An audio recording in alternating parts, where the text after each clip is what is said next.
Hi, I'm Rachael Maves, and you're listening to the Getting Real with Leaders in Education podcast, where we strip away the layers and get to the raw, unfiltered stories behind the leaders shaping the future of education. My guest today is Terry Metzger, Superintendent of Denair Unified School District and Professor for the Department of Advanced Studies in Education with California State University Stanislaus. Prior to her current positions, Terry served as Assistant Superintendent of Curriculum and Instruction for Rincon Valley Unified School District and Principal at Marengo Ranch Elementary and Galt Joint Union Elementary School District.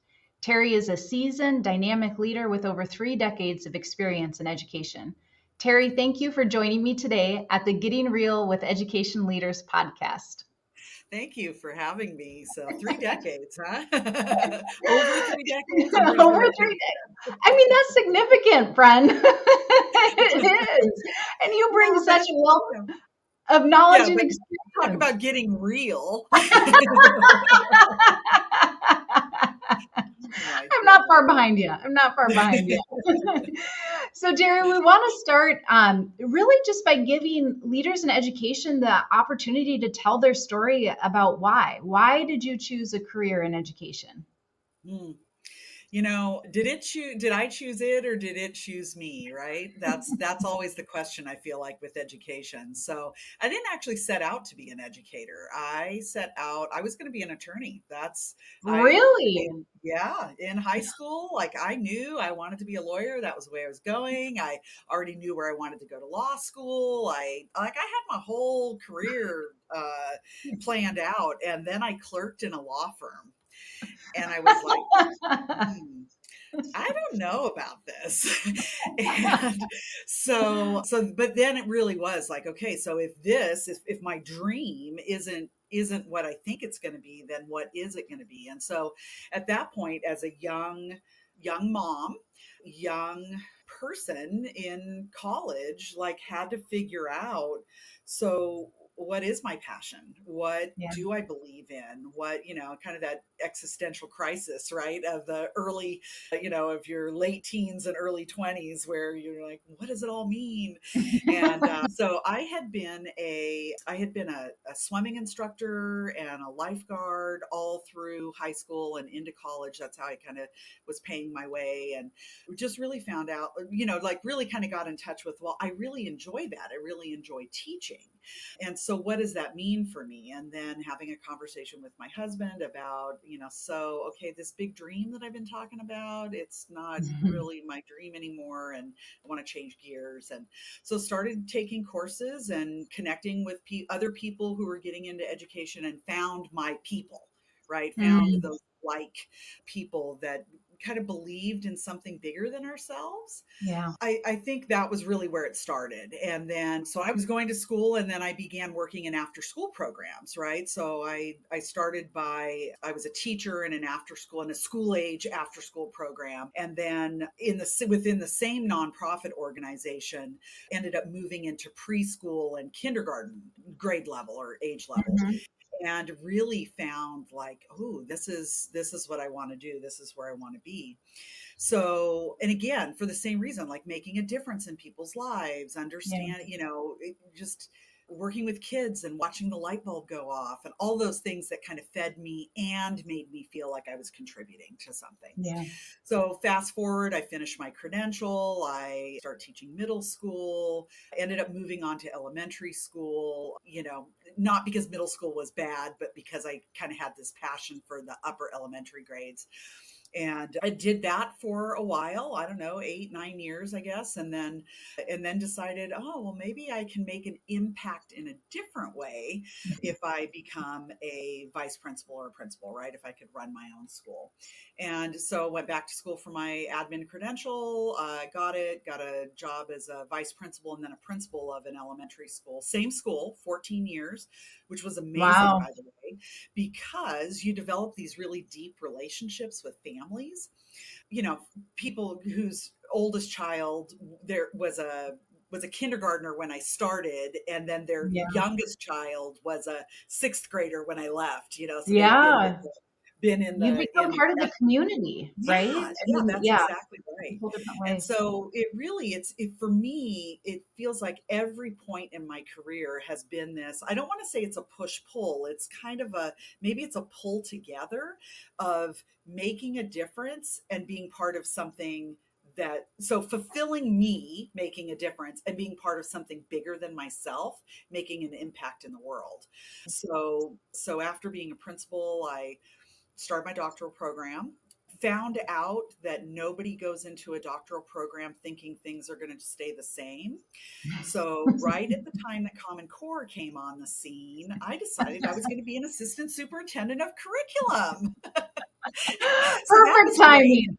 Perfect Yeah, timing. perfect timing. And I found out a lot about impact. So, And, um, and I just want to pause you, Terry, yeah, for everybody who's listening that's not an educator.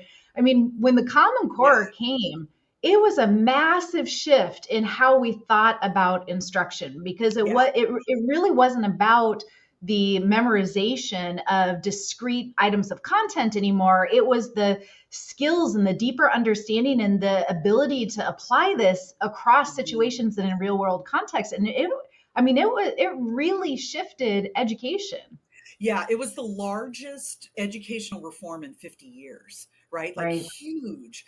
So, Yeah. yeah, so truly people's minds were being blown at that That's time, right? And in California, LCFF came on the scene at the same time. So we started the right. LCAP process the following year. And Yeah. so it really was a time of huge changes in the education community. And you're right, people that are not educators don't have that perspective. But those of us who've been now living it for, a decade already, Are it's still just, tired. yes, are still tired. It's old hat, but yeah. So anyway, that's a funny thing. But was assistant superintendent of curriculum. Really, very exciting time. I say often that elementary principal was the best job of my career, but my time as an assistant superintendent was the best time of my career. Mm, I mean, being a superintendent's great and all that, but it's hard. And yeah. so, that work was so exciting developing Common Core standards and helping people with that understanding and really shifting the mindset from discrete skill to critical thinking, right? That's 21st right. century, what we used to call 21st century thinking, and now should just be part of our education environment. And then, so I did that for 6 years and then decided that, maybe it was time to be a superintendent. And so here I am. And so I'm on 6 years in. Can you believe it? Yeah. No, no, So, congratulations. I mean, that yeah. in and of itself is a feat. I Yeah. mean, and And you and I have COVID. talked about that. Yeah, yeah, in the midst of COVID too. But Yeah. with the average tenure of the superintendent being what, Yeah. 2.5 years, and to Yeah. be 6 years in the same place providing Hmm. stable leadership and continuity. So Huge. I'm curious, Terry, I mean, you've alluded to some of the, really big things that we've just come through. One in the state of California with Common Core, LCF, the local control funding formula, the local control and accountability plan. I mean, huge reform in California. But then we also layer on top of that what we've just come out of with COVID and the pandemic. Hmm. When you think about where your district is right now and your students, what keeps you up at night? What are the one to two things that really are that you find that just rest on your Hmm. shoulders? Yeah, I would say right now it's academic achievement, Mm, actually. And I'm going to qualify that by saying it's academic achievement because we were a district that really focused on mental health during, and we had already started focusing on mental health and well-being, social emotional learning pre-pandemic. That mm, year was our focus, thank goodness. yeah, So we continued that and provided a lot of support for our students, our families, our teachers, our staff during the pandemic. yeah. So we really attended to that. And I mean, I'm a district of 1,300 kids, and I have a mental health team of 7 professionals, 4 counselors, 2 clinicians, and a student assistant specialist that focuses Wow. on substance use. So just the fact that So social emotional well-being, mental health and well-being is really important to me. And I really see how our families are still struggling and many of our staff members are still struggling. So that is, it's second to the academic achievement only because I know I have so many things in place for the Right. first one. But the mental health and well-being is impacting chronic absenteeism. Before the pandemic, our district was less than 10% chronic absenteeism, and we're at almost 30% right now. And chronic Wow. absenteeism is defined as students who miss 10% or more of the school year. So a That's 180-day school year, these are kids who have missed a month of school. And so that impacts their academic achievement, right? right. And Yeah. even if they're not chronically absent, they're just, instead of, before the pandemic, it was typical for us to have many, many children on perfect attendance, right? To get the end of Yeah. year attendance. And now that's just not the case. And, the world is different now, right? So people keep kids home. Kids aren't feeling well, people will keep them home. Whereas, when I was raising my kids, it was, if you're not talking, if you're not on fire, if you're not, you're going to You're going school. to school. You know, so it just is different. So Yeah. definitely the mental health impacts. And my belief truly is that social some people wonder why schools should care about social emotional learning, right? Like, you're a school, you're here to teach academics. Yes, but the social emotional impacts whether kids can learn or not. Yeah, that's right. So if they have rumbling tummies, is it the school's responsibility to provide breakfast? Well, maybe not. But if a kid is hungry in the morning, it's going to be harder to learn. So let's Yeah. provide breakfast, right? Yeah. Let's take away a barrier.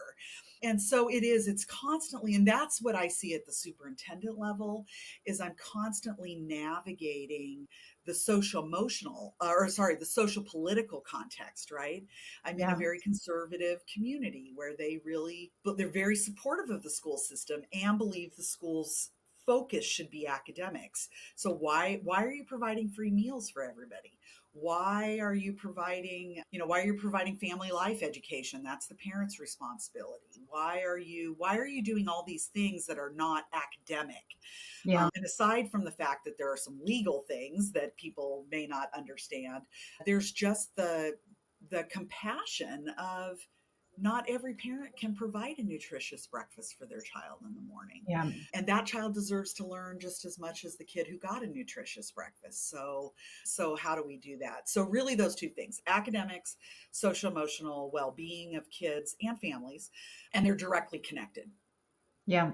Yeah, I agree. And it's so funny to me. And again, I know you and I have talked about this, but we treat those things as if they're separate. And even within our Mhm. systems, they live separate and siloed. Yeah, they But do. we know from Mhm. all of the research and studies that have been done of how interconnected these are. If the Yeah. basic needs aren't met, then to be Mhm. able to engage academically in that cognitive space is almost impossible. Students are in Yeah. survival mode. So Mhm. how do we create the community culture within our systems to make sure that they Mhm. feel cared for, that they know that they have advocates at the school Mhm. that are championing them and cheering them Mhm. on and have high expectations and are going to push them to do really great things. Yeah. Yeah. Well, and I think, your comment about high expectations is really important because I feel like through the pandemic, expectations have shifted.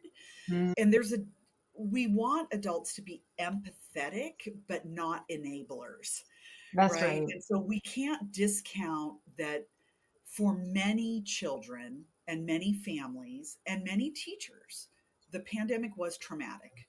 We Yeah. can't discount that. And how do we continue to have high empathy, high expectations for people? Like, I understand that you're dealing with something, whatever that something is, and these are the employment expectations. These are the academic expectations, tough love, if that's what you want to call it. But how do we do that in schools? And that weighs on me a lot, right? How do I Yeah. balance being a compassionate human being and having that's the high empathy, and then having high expectations as well. Yeah. So as you think about academics, SEL, what are two really concrete ways that you feel like we can move forward that would make a change for students in these areas? Yeah. On the academic side of things, I am really kind of rooting myself in fair and accurate. Hmm. Fair and accurate. So, an example of that is for a course, English 9, that the teacher is clear about the expectations, the standards, what it will take to be successful in that course, and then grades students and gives students feedback that is fair and accurate, measures what they say they're going to measure, measures what's important, is accurate, is that the same is applied for all students. Students may get there different ways, but the standard, the expectation is the same, right? This idea of fair and accurate goes along with specific feedback and timely feedback. But that's a lot of the work that we've been doing in our district around academics. It's really getting really focused on the standards that kids need to know, setting up the success criteria, making sure it's fast, fair, accurate, specific, and timely, and then communicating that well, right, to Yeah. students, to parents, to other teachers. So we've really been trying to build that kind of culture on the academic side.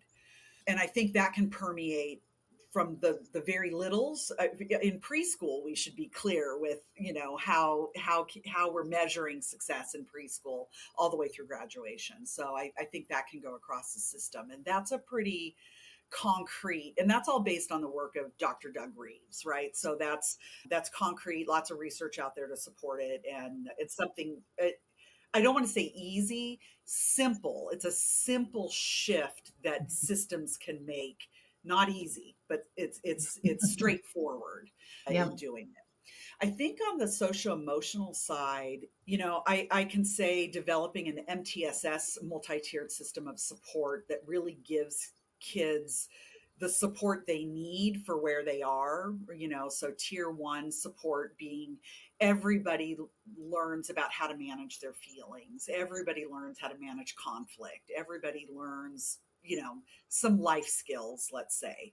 And then tier 2 being kids who need some more targeted instruction, like I don't deal with disappointment well. And so I may need to have some counseling sessions with a counselor or some type of specialist, somebody who can help me learn to deal with those feelings of disappointment so that I don't hit when I'm disappointed because I wasn't Right. chosen for the game, right? Or I didn't win Yeah. or whatever. And then tier 3 being kids who really are traumatized by, doesn't matter, but are operating kind of from that trauma brain, and they need more specific, perhaps clinical support. So that understanding that will ebb and flow with the child, with That's the right. year, and so if you have a system in place, then you're not reacting, then you're responding.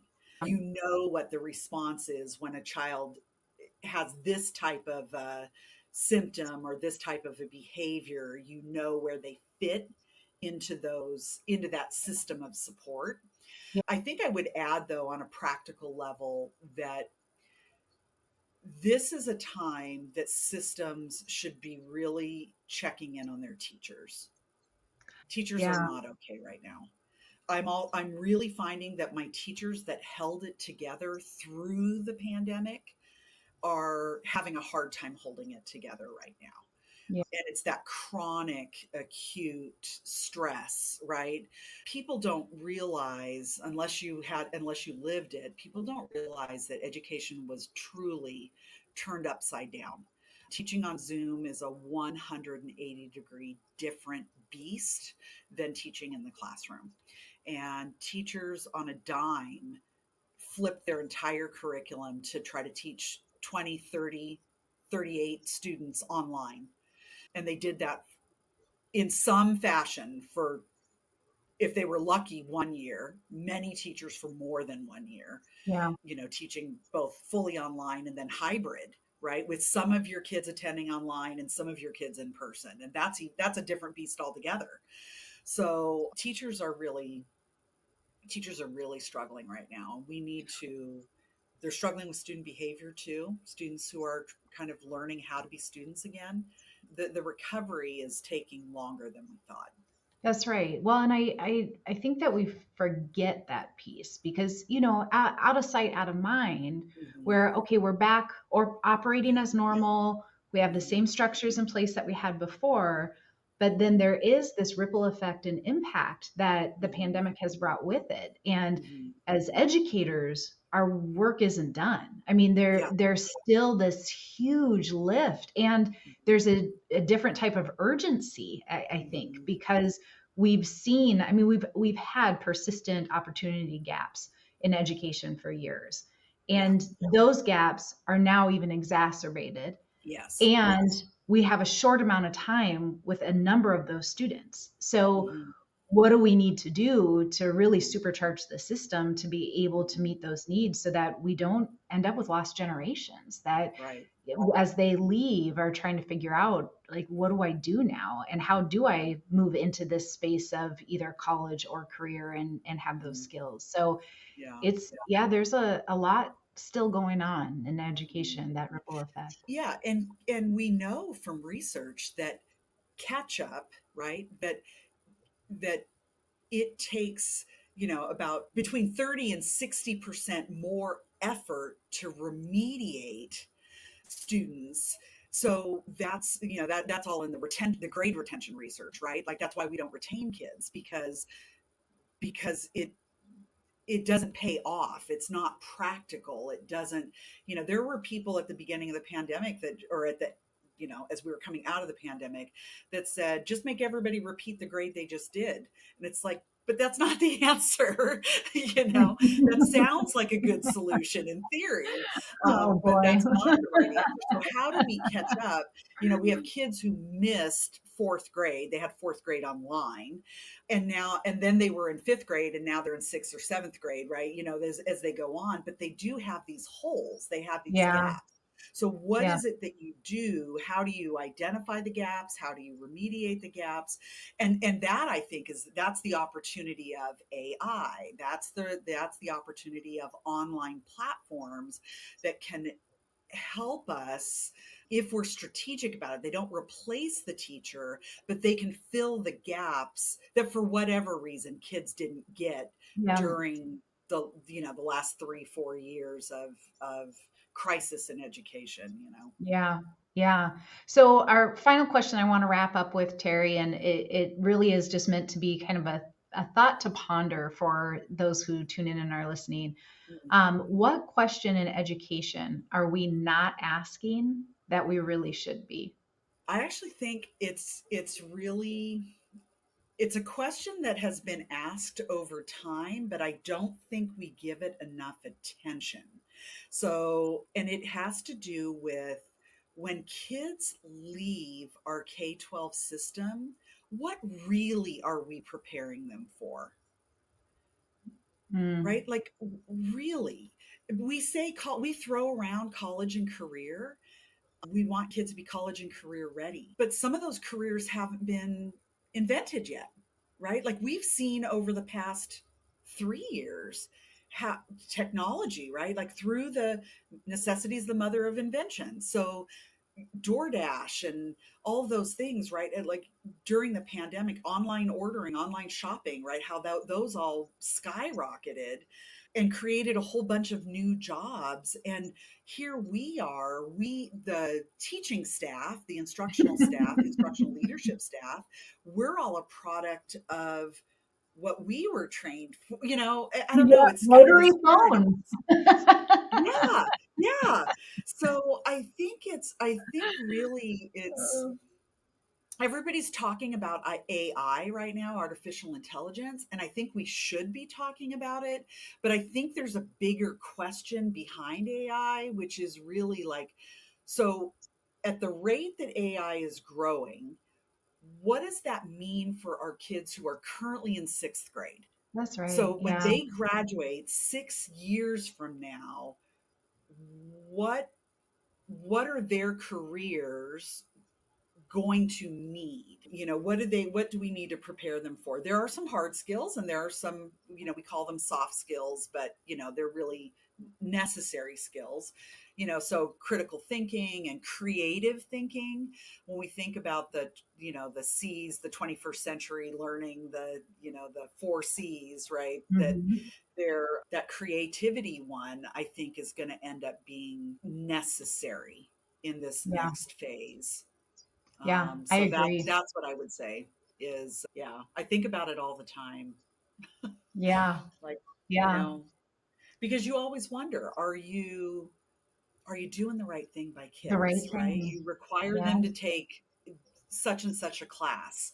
How is that going to prepare them for a world we don't quite know yet? We don't quite have a Yeah. grasp on yet. So, Yeah.